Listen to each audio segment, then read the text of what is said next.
నమస్తే అండి. ఈరోజైతే సింపుల్గా టేస్టీగా మామిడికాయ పులుసు అండి. చాలా ఈజీగా అయిపోద్ది. ముందైతే కడాయి పెట్టుకున్నాను. నూనె వేసుకుందామండి. కొద్దిగా నూనె అయితే సరిపోద్దండి. నూనె అయితే కొద్దిగా వేడెక్కాలి.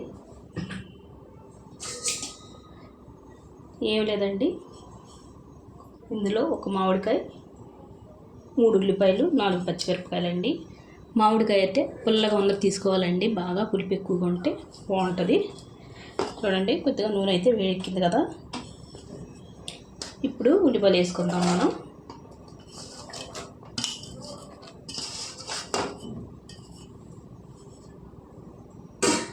ఉల్లిపాయలు మగ్గటానికి రుచికి తగినంత ఉప్పు వేసేసుకుందామండి. మనం ఇప్పుడే ముందే వేసేసుకుంటే ఉప్పు అనేది బాగా పడుద్ది. అలాగే కొద్దిగా పసుపు వేసుకుందాం.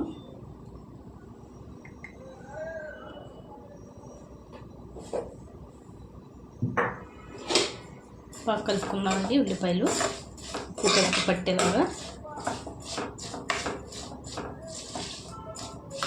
ఉల్లిపాయలు అయితే నూనెలో మగ్గాలండి. మధ్యలో మధ్యలో కలుపుకుంటూ ఉందాం, లేకపోతే కొన్ని మగ్గుతాయి, కొన్ని మగ్గవు. మళ్ళీని చూడండి, ఉల్లిపాయ అయితే సగం మగ్గాయి. మళ్ళీ కలుపుకుందాం. ఇంకా బాగా మగ్గాలండి. చూసారు కదా, మనం 2 ఉల్లిపాయలు వేసాం, కొద్దిగా అయ్యాయి. మూత పెట్టి మగ్గించుకుందామండి. చూడండి, బాగా ఎర్రగా వేగాయి కదా ఉల్లిపాయలు. ఇప్పుడైతే మనం ఇందులో కారం వేసుకుందాం.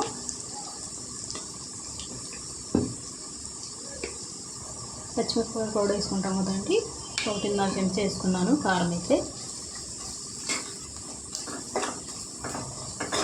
కొద్దిగా వేగాలండి, పచ్చివాసన పోవాలి. కావాలంటే ఎక్కువ వేసుకోవచ్చు కారం. ఎక్కువ తినేవాళ్ళు ఎక్కువ, తక్కువ తినేవాళ్ళు తక్కువ వేసుకోవచ్చండి. చూడండి, కారం అయితే ఎగిపోయింది కదా. ఇప్పుడైతే నేను పేస్ట్ కింద చేసుకున్నానండి మామిడికాయ ముక్కలు. అయితే కొద్దిగా పులుపు సరిగా ఉండదంటే ఇలాగైతే ముక్కలు ఏం కనిపించవు, పుల్లగా కూడా ఉంటుంది. ఇదంతా వేసేసుకుంటాం. చూడండి, మామిడికాయ పేస్ట్ కింద చేసుకున్నాం కదా, అంతా వేసేసుకున్నాను. కొద్దిగా వేగాలండి. అయితే చూసారు, అక్కడక్కడ కొద్దిగా ముక్కలు కూడా ఉన్నాయండి. మరేం పర్వాలేదు, మొత్తం పేస్ట్ కింద అయిపోయింది కదా. ఇప్పుడు ఇందులోకి మనం 4 పచ్చిమిరపకాయలండి చీలికలు చేసుకున్నాం కదా, వేసుకుందాం. ఈ మామిడికాయతోటి కొద్దిగా పచ్చిమిరపకాయలు కూడా ఉడుకుతాయండి. ఉడికితే టేస్ట్ బాగుంటాయి. మూత పెట్టుకొని కొద్దిసేపు వండుకుందామండి. ఇది మగ్గనిద్దాం. చూడండి, బాగా ఉడికింది కదా.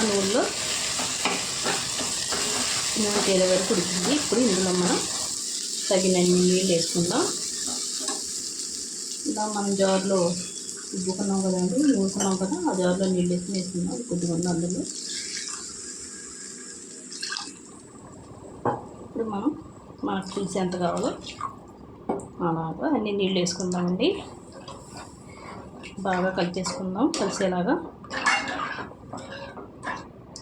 చూడండి, గ్లాసు పావు నీళ్ళు వేసుకున్నానండి.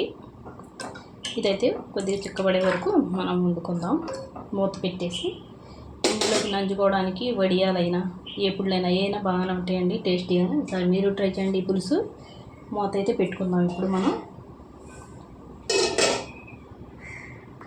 చూడండి, కమ్మనైన మామిడికాయ పులుసు రెడీ అయిపోయిందండి. ఇంతేనండి, చూసారా, ఈ చిక్కదనం అంటే సరిపోద్దండి.